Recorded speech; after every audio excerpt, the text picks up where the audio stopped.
ഇന്ത്യാവിൻ മാപ്പെരും രാക്ഷസ നടികൻ അടിപൊളിയായിട്ടുണ്ട്.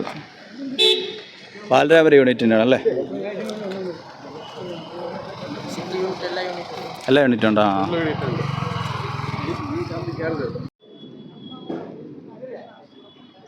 മമ്മൂക്കയുടെ ആരാധകരായ ഞങ്ങൾ MFWA എന്ന പേരിൽ നടത്തി വരുന്ന Mammootty fans and welfare association international February 15 ഇറങ്ങുന്ന ബ്രഹ്മയുഗം എന്ന പടത്തിന് വേണ്ടി കാത്തിരിക്കുകയാണ്.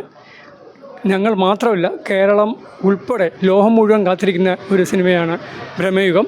അതിൻ്റെ ട്രെയിലർ ലോഞ്ച് അബുദാബിയിൽ വെച്ച് മമ്മൂക്കയോടൊപ്പം ഹരിശ്രീ അശോകൻ്റെ മോൻ അർജുൻ അശോകൻ, സിദ്ധാർത്ഥ ഭരതൻ എന്നിവരെല്ലാവരും കൂടി ഇന്നലെ എല്ലാ ഭാഷകളിലും മലയാളം, തമിഴ്, തെലുങ്ക്, ഹിന്ദി എന്നീ ഭാഷകളിലെ ട്രെയിലർ ഇന്നലെ അബുദാബിയിൽ വെച്ച് ലോഞ്ച് ചെയ്തു.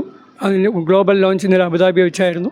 മമ്മൂക്ക ഉൾപ്പെടെയുള്ളവർ പങ്കെടുത്ത ആ ഫംഗ്ഷൻ വളരെ കളർഫുള്ളായിരുന്നു. ജനം തിരക്കിൽ ഓഡിറ്റോറിയം മുഴുവൻ ഭയങ്കര ജനത്തിൽ നിന്നാണ് മമ്മൂക്ക ഇന്നലെ ആ ഒരു സംഭവം നിറവേറ്റിയത്. അത് ആ ട്രെയിലറിലെ പ്രത്യേകത എന്താണെന്ന് വെച്ചാൽ അവസാനം ഇദ്ദേഹത്തിന് ഒരു ചിരിയുണ്ട്. ആ ചിരിയിലാണ് പ്രേക്ഷകരിങ്ങനെ ഞെട്ടിയിരിക്കുകയാണ്. ഈ പടം എന്താണ്, ഭയപ്പെടുത്തുന്ന പടമാണ്, ഇതിലെന്താണോ ഉള്ളത്, പോരെങ്കിൽ അതിൽ വേറെ പ്രത്യേകത ബ്ലാക്ക് ആൻഡ് വൈറ്റ് ആണ് എന്നുള്ളതാണ് ഏറ്റവും വലിയ പ്രത്യേകത.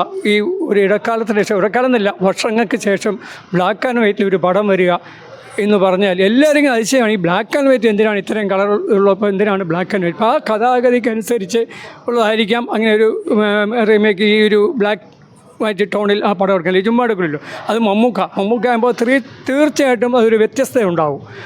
അപ്പോൾ ഈ കാലത്തെ കഥയല്ല, എത്രയോ വർഷം മുന്നിലുള്ള കഥയാണത്. ഷെയ്ൻ നിഗമിനെയും രേവതിയെ പ്രധാന കഥാപാത്രങ്ങളാക്കി രാഹുൽ സദാശിവന് മുമ്പ് ചെയ്ത പടമാണ് ഭൂതകാലം. അത് തിയേറ്റർ റിലീസായില്ല, പക്ഷേ പ്രേക്ഷകർ കംപ്ലീറ്റ് OTT വന്ന് ഈ പടം കണ്ട് ഞെട്ടിയിരിക്കുകയാണ്. ഒരു പ്രത്യേക ടൈപ്പിൽ എടുത്ത ആ പടം എല്ലാവരും ഞെട്ടിച്ചു.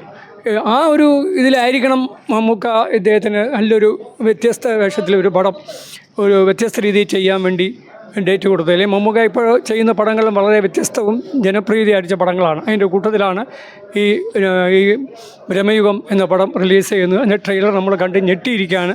ഇതിനകത്ത് എന്താണ് ഏതാണെന്നുള്ളതും 15-ാം തീയതി തിയേറ്ററിൽ വെച്ച് നമുക്ക് കാണാം. ട്രെയിലർ കണ്ടിട്ട് പടത്തിനെ ഒന്നും അളക്കരുത്, ഇത് കണ്ടുകൊണ്ട് തിയേറ്ററിൽ വരരുതെന്നൊക്കെ പറഞ്ഞു. അപ്പോൾ അതിനെക്കുറിച്ച് എന്താ പറയുക? ഇന്നലെ ട്രെയിലർ ലോഞ്ചിന് ശേഷം നമുക്ക് പ്രത്യേകം സ്റ്റേജിൽ പറഞ്ഞു, ഈ ഇതൊക്കെ കണ്ട് നിങ്ങളൊരു കാൽക്കുലേഷൻ മനസ്സിൽ ഉണ്ടാക്കരുത്. കാരണം പടം എങ്ങനെ ഇരിക്കുന്നു, അതായത് നിങ്ങൾ ഉദ്ദേശിക്കണം ആ പടം എങ്ങനെ ഇരിക്കും നിങ്ങൾ വന്ന് കാണുക. അത് ഭയപ്പെടുത്തുന്ന പടമോ ഹൊറർ പടമോ എന്താണെന്നുള്ള കാര്യം നിങ്ങൾ തന്നെ തീരുമാനിച്ച് ആ പടത്തിനെ പോലെ ഈ പടം ഇല്ല, ഈ പടത്തിനെ പോലെ ആ പടം കാണുക എന്നൊന്നും പറയരുതെന്ന് പ്രത്യേകം അദ്ദേഹം ലോഞ്ചിങ് കഴിഞ്ഞാൽ നമ്മളെല്ലാം അറിയിച്ചിരിക്കുകയാണ്. അപ്പോൾ ഒരു ഫ്രീ മനസ്സോടുകൂടി നമ്മൾ പോവുകയാണ്. നന്നായിരിക്കും, നമ്മൾക്കൊരു നല്ലൊരു അനുഭവമായിരിക്കും എന്ന ഒരു ധാരണയിൽ നമ്മൾ പടം കാണാൻ പോവുകയാണ്. ഫെബ്രുവരി 15 ലോകമെങ്ങും മലയാളികൾ കാത്തിരിക്കുന്ന ഈ പടം ഒരു ഉത്സവമാകാൻ ഞങ്ങളെല്ലാവരും തയ്യാറായിക്കൊണ്ടിരിക്കുകയാണ്. ഷുവർ തിയേറ്റർ ഹിറ്റ് ആണെങ്കിലും ആ ഒരു കഥാപാത്രത്തിന്റെ ഭയങ്കര എല്ലാം കൊണ്ടും മമ്മൂട്ടിയുടെ ഒരു ടൈം.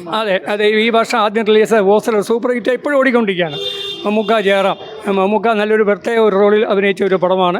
അത് എല്ലാവരും 2 കൈ നീട്ടി സ്വീകരിച്ചു. ജയറാമിൻ്റെ പ്രത്യേക അഭിനയം, പാട്ട്, അവരുടെ ചെറുപ്പകാലം, ഫ്ലാഷ് ബാക്ക് വളരെ നന്നായിട്ടാണ് ആ പടം എത്തിയത്. ജഗദീഷ് ഉൾപ്പെടെയുള്ള എല്ലാ ആർട്ടിസ്റ്റും വളരെ നന്നായി പെർഫോം ചെയ്ത പടം ഇപ്പോഴും തിയേറ്ററിൽ ഓടിക്കൊണ്ടിരിക്കുകയാണ്.